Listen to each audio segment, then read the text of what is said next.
Hi అండి, అందరికీ నమస్కారం. మరుగుమందు ఏ విధంగా తయారు చేస్తారు, ఈ మరుగుమందు వల్ల ఉపయోగాలేంటి, దాని గురించి తెలుసుకుందాము. ఈ మరుగుమందు ఎవరినైనా సరే వశపరుచుకునే శక్తి ఉంటుందండి. ఎంతటి మొండి వ్యక్తులైనా సరే, ఎలాంటి కఠిన హృదయం ఉన్నా సరే, ఈ మందు వల్ల వాళ్ళని మనం మార్చుకోవచ్చు. మన మీద ప్రేమ అనేది విపరీతంగా పెంచుకోవచ్చండి. మనల్ని ద్వేషించే వ్యక్తులు కూడా ఈ మందు మనం పెట్టినా చాలండి, వాళ్ళు ఇంకా మనం వద్దంటే కూడా మన వెంటే రావాలి. మనం లేకుంటే ఒక్క నిమిషం కూడా ఉండలేరండి. ఇక్కడ కనబడితే పసారండి. దీన్ని మనం బట్టలకి, చెప్పులకి, తలకి పోయడం ద్వారా ఎలాంటి మొండి వ్యక్తులైనా సరే మారిపోతారండి. అలాగే దీని పక్కన పౌడర్ అండి.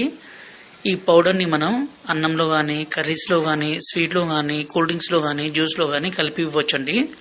ఈ మరుగుమందు వల్ల ఎలాంటి చిన్నపాటి సైడ్ ఎఫెక్ట్స్ కూడా ఉండవండి. ఎందుకంటే స్వయంగా మేము తయారు చేస్తాం కాబట్టి మా తండాలో